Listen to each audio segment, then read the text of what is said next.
et bienvenue au Grand Air des Puces à Saint-Ouen. Aujourd'hui, pour nous accompagner, l'oiseau de nuit des ondes radiophoniques, j'ai nommé Macha Béranger, une chineuse avertie. Elle va nous rejoindre dans un instant, mais on commence avec le sommaire pour une petite entrée en matière. Au sommaire de Tous à la Brocante cette semaine, avec la mythique Macha Béranger, nous irons dans les Charentes, chez Fabienne, une jeune femme qui a un métier plutôt original. Elle restaure des poupées anciennes.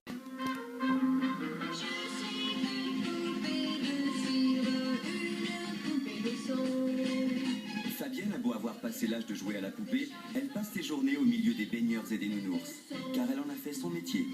Son job, restaurer des poupées anciennes, une spécialité pratiquée par guère plus de 10 personnes en France. Dans sa boutique atelier, certaines poupées sont très anciennes, comme ce bébé caractère, c'est son nom, il date de 1880. Alors il est vraiment dans son jus, c'est-à-dire vraiment ancienneté maximum. Tout, même le costume, coïncide avec son ancienneté. Alors donc c'est un personnage, vous voyez, quand on le fait vibrer, sa langue bouge. Donc ça c'est un bébé caractère. Et donc au dos est précisée sa signature. Alors en fait c'est la marque en fait. Cette étoile de David est la marque de fabrique d'un célèbre créateur de poupées du début du siècle dernier, Simon et Ralbig. Le numéro du moule, qui est fabriqué pour ce modèle. Donc il a un corps vraiment joufflu, vous voyez. C'est vraiment le bébé. Un bébé qui vaut quand même près de 2500 €. Après la poupée en porcelaine, le baigneur en celluloïd est arrivé au début du siècle dernier. On l'a appelé le baigneur puisque le matériau permettait alors de pouvoir baigner la poupée. Le celluloïd, ça a permis en fait de fabriquer une matière et d'avoir un baigneur à un coût facile. Et après le celluloïd, c'est le plastique qui a pris le relais dans les années 50. Parmi toutes les poupées qui sont ici, beaucoup n'appartiennent pas à Fabienne. Elles sont en attente d'opérations diverses. Des poupées malades que les clientes confient à Fabienne, réputée pour faire des miracles. Moi, ce que je voudrais, c'est qu'elle ait ses yeux remis, qu'elle ait ses cheveux En meilleur état. C'est une tête en carton, en fait, c'est une Paris 301, une taille 12. Vous l'avez depuis combien de temps? Enfin, j'avais 8 ans en avant. 8 ans? Alors, 70 ans. Ouais, 70 ans, d'accord. 70 ans. Voilà. Là, elle a des varices. Bon, mais c'est pas grave. Elle a une varice longitudinale. Oui, c'est pas grave, ça. Mhm. J'ai un peu de sentiment. Bon, ça a l'air d'être pas grand-chose. Et maintenant, les petites filles s'attachent plus aux poupées. Comment c'est attaché? Moi, je me suis beaucoup attachée aux poupées. J'étais la 4e. Et j'avais besoin d'avoir... Quand je montais me coucher, si j'oubliais ma poupée en bas, j'en faisais une maladie, il fallait qu'elle soit montée.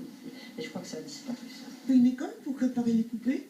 Eh ben non, on fait pas vraiment d'école, c'est plus la passion en fait. Et voilà. Tu vous as appris ça sur le tas?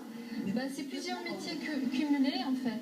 Car pour restaurer une poupée ancienne, il faut maîtriser aussi bien la technique de la porcelaine que la couture ou encore le modelage.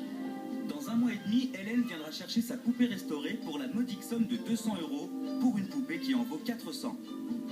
Mais quand on aime, on ne compte pas. Certains collectionneurs en ont même des centaines. Mais d'ailleurs, qui sont les clients de Fabienne? Alors les hommes, ça sera plus les peluches et puis les femmes, les poupées. Sinon, après, ça va être les tout petits pour les doudous. Alors il y a les parents qui viennent, on négocie, est-ce que tu veux bien laisser ton doudou à la dame? C'est pas évident. Mais j'ai quelques personnes, des doudous, effectivement, mais des grandes personnes. Une personne de Nantes, notamment, qui a à peu près 25 ans, qui m'a ramené son doudou. Hyper important. C'était hyper important de lui redonner rapidement, parce qu'il dort toujours avec, à 25 ans. Et il est venu avec sa copine. Donc, tout va bien. Voilà le nounours que Fabienne termine actuellement de repriser. Après un coup de brosse pour raviver le poil et de nouvelles oreilles en feutrine, la peluche retrouve une nouvelle vie. Chaque jour, elle passe donc son temps avec des dizaines de poupées qu'elle recouvre, repeint ou encore dont elle change avec dextérité les élastiques qui tiennent les membres. Mais dites-nous Fabienne, ça fiche pas un peu la trouille toutes ces paires d'yeux? Il y a des gens qui ont vraiment peur, qui ont la peur du regard, la peur des yeux un peu, on se demande pourquoi ils me regardent, je sais pas, il y a peut-être une histoire en chacun.